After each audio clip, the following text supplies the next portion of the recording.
You ever feel like some shots look like a movie while other ones like seem good but they're lacking something? In this video I'm going to show you 3 Davinci Resolve effects that I use on a daily basis almost that really help me elevate my footage. I am going to start with the one that I use the least to the one that I use the most that actually like really changed the way I color grade and I edit my footage. By the way, if you don't know me, my name is Jay. I'm a travel videographer and I create very cool documentaries of people all around the world, and if you follow this channel you're gonna see all the behind the scenes and the gear I use and also the effects that I use inside my videos to make them better. Okay, so for the first effect, I'll give you an example. I traveled to Sicily for a shoot that I had with a few of my friends to shoot a spec project for 545, and the sky was always like sort of gray and it was also raining some days, so that really ruined everything. So after being depressed for about like 24 hours as soon as I landed, I remembered that Davinci Resolve has an insane feature where you can actually replace your sky inside of your clips. To do this, you basically do your whole full color grade first. Always do the color grade first,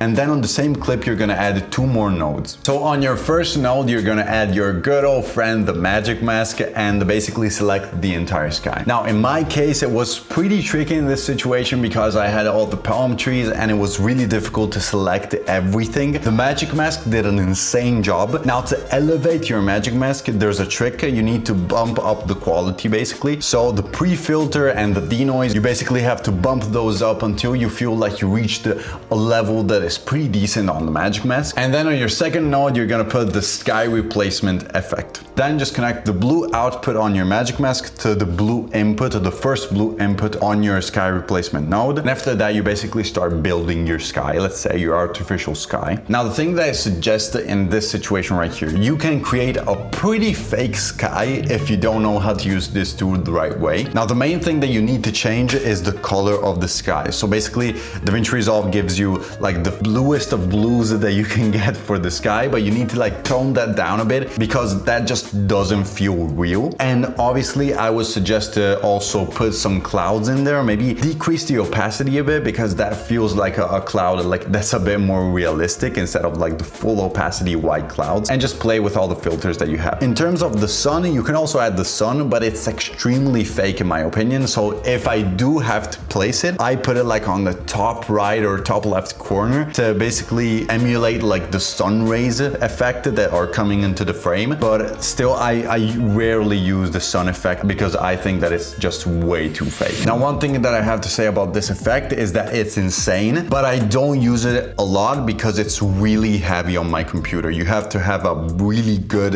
GPU and RAM for your computer, a really good chip. I have the M1 which is really good, but still if I put it like on every single clip, it's just gonna go bonkers and it's gonna crash and everything. So I try to use it mindfully, and if I really have a few clips that I need to change it, I will use it, no problem. The thing that basically is the heaviest is the magic mask because you bump up the denoise and the pre-filter, and also with the sky replacement effect it's just too heavy, so be mindful of that. Now the second effect I use, and this I use it a lot more, is the object removal effect. Now this basically uses AI to basically analyze the scene, and from there it tries to remove that part of the scene and replace it with another part. And to create it's pretty simple, and it's really similar to the other way. So basically you create 2 nodes. On the first one you're gonna mask out your subject or the thing that you want to remove. I usually like to use a circular mask because I really want to have still some space outside of the subject or the thing that I want to replace, to give basically space to the object removal tool, because I still want it to analyze like outside of the thing that I want to remove. I want it to also look at other things. Then you basically track the mask. So once it's done that, it's going to be pretty fast and easy. And once it's done that, you on the second node, you're going to put the object removal tool,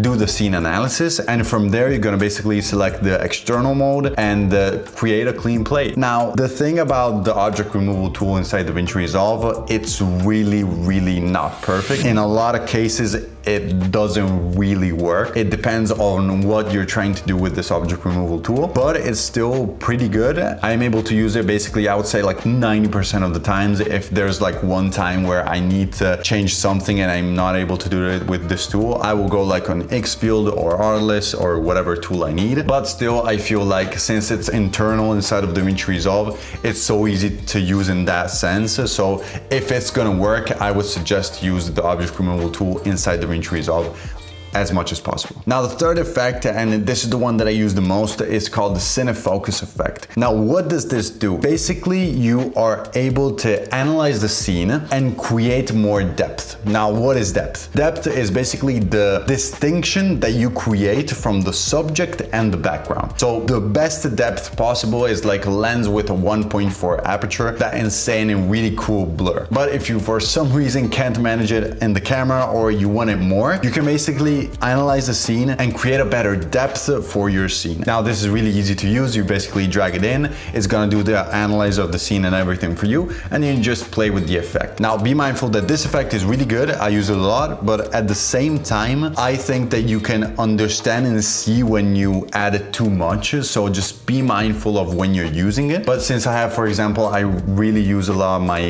Tamron 17-70 f2.8, and in most situations I feel like I need a bit more depth, so I just feel like I want to use it and I just use it, and it's an insane to use it to basically add more spice to your focus. Now guys, these were 3 effects that I really like to use inside of DaVinci Resolve, but the most important thing that I like to do on DaVinci Resolve is spend as less time on it as possible, because as a solo filmmaker, my time is my biggest asset. So to do this, I have a lot of shortcuts that are really unique and a whole bunch of hacks that I use every single day to edit. If you're interested in that video, you can click right here.